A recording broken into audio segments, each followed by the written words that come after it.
1926, al otro lado de América Latina, un niño muy particular nació en Cuba. Se trataba de Fidel Castro y su historia tiene muchas semejanzas con las del Dr. Francia. Como el Dr. Francia, Castro fue un estudiante aventajado y como él, se crió bajo régimen católico. Como estudiante de Derecho en la Universidad de La Habana, pronto se involucró en la política y en la violencia de pandillas. Algunos de los mismos factores que precipitaron la llegada de gobiernos autoritarios a América Latina a lo largo del siglo XX le permitieron a Fidel Castro convertirse en un líder con popularidad. Entre esos factores estuvo el disgusto de la gente con los políticos, los militares y los jueces que parecían gobernar el país en beneficio propio a pesar de una economía bastante sólida. En 1953, Fidel Castro y su hermano Raúl encabezaron a un grupo de 134 rebeldes que atacaron el segundo cuartel militar de Cuba, el Moncada. Fue un fiasco. Murieron 68 asaltantes y los Castro cayeron presos.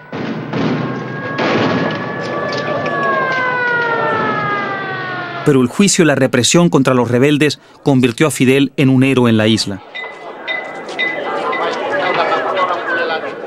Tras su liberación en 1955, los Castro se reorganizaron en México, donde se les sumaron el Che Guevara y otros aprendices de guerrillero.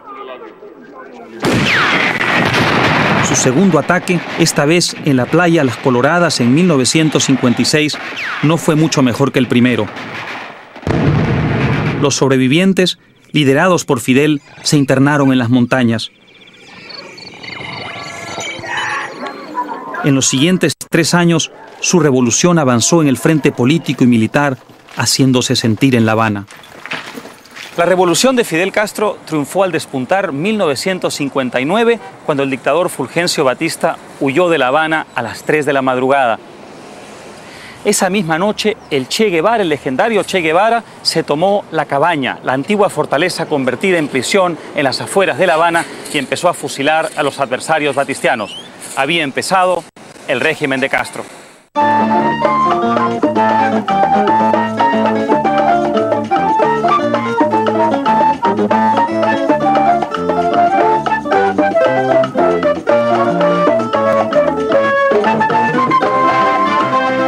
Al comienzo la gente pensó que Fidel Castro representaba una bocanada de aire fresco, en un país donde los policías, los políticos, los militares torcían la ley en beneficio propio. Pero ¿recuerdan qué hacen los dictadores de izquierda o derecha cuando se quieren aferrar al poder? Reprimen, oprimen y controlan. Al poco tiempo de asumir el poder, empezó la persecución a los críticos, los fusilamientos y la coacción contra los partidos y medios de comunicación. Mucha gente empezó a abandonar la isla con destino a la Florida. Otros se enfrentaron al régimen con mucho coraje. Parecido al que al otro lado del mundo mostraron tantos hombres y mujeres decididos a acabar con el imperio soviético, en el que criticar al gobierno o salir sin permiso de las autoridades implicaba jugarse la vida. Un imperio que a fines de los años 80 empezó su veloz cuenta regresiva. Como el estrecho que separa la Cuba comunista de los Estados Unidos capitalistas, el muro de Berlín fue un ícono de la represión comunista y la brutalidad durante la Guerra Fría.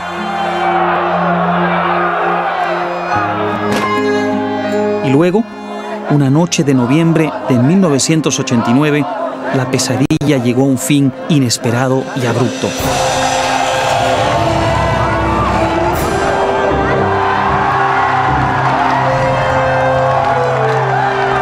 Fue la noche en que cayó el muro de Berlín.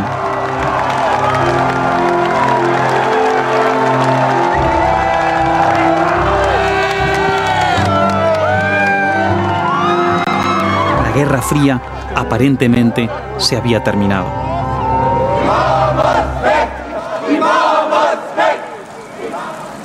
El derribo del muro de Berlín y el final de la Guerra Fría ayudaron a jubilar entre nosotros la idea de que el autoritarismo era un mal necesario para vencer al comunismo. Eso trajo consecuencias traumáticas para lo que espero haya sido nuestra última dictadura militar para siempre, la que encabezó Augusto Pinochet aquí en Santiago de Chile. No olvidemos que en la segunda mitad del siglo XX las dictaduras militares de derecha fueron, junto con las revoluciones comunistas de izquierda, parte del paisaje natural de las cosas en esta región del mundo.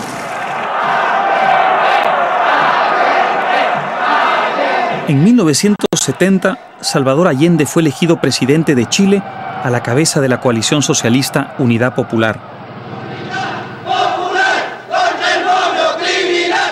Muchos chilenos pensaban que las ideas revolucionarias de Allende conducían al caos y la anarquía.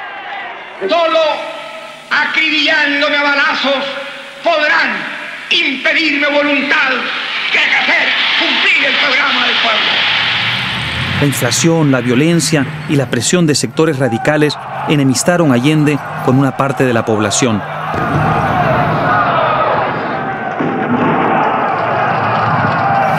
Esto ayudó en gran medida a que el 11 de septiembre de 1973 el general Pinochet se tomara el poder tras un golpe de Estado.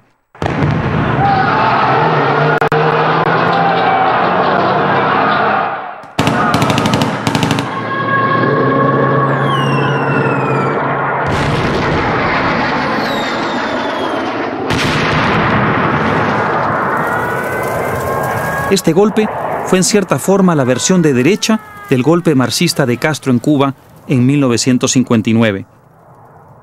Yo fijé un último plazo y ese plazo al vencer se inició el bombardeo y la acción de combate como ustedes la deben haber visto. Esta será seguramente la última oportunidad en que me pueda dirigir a ustedes. Ante estos hechos, colocado en un tránsito histórico, pagaré con mi vida la lealtad del pueblo. La historia es nuestra y la hacen los pueblos. Poco después de dar su discurso por radio, Allende tomó su rifle de asalto AK-47, regalo de su amigo Fidel Castro, y se suicidó. Otra vez más en nuestra historia, mucha gente prefirió una solución autoritaria antes que democrática, sin medir las consecuencias de esta aceptación. La reconstrucción de Chile ha comenzado. La estrella de Chile volverá a brillar. Junta Militar de Gobierno. Allende quería una revolución, no quería hacer reforma. Y creo que en Chile, para el golpe militar, la mayoría de los chilenos sí creía que era bueno que los militares intervinieran y pusieran fin al gobierno de Allende. Es distinto, no obstante, lo que ocurrió después. Creo que hay una diferencia entre hacer un golpe y tener 17 años del régimen militar que tuvo Chile.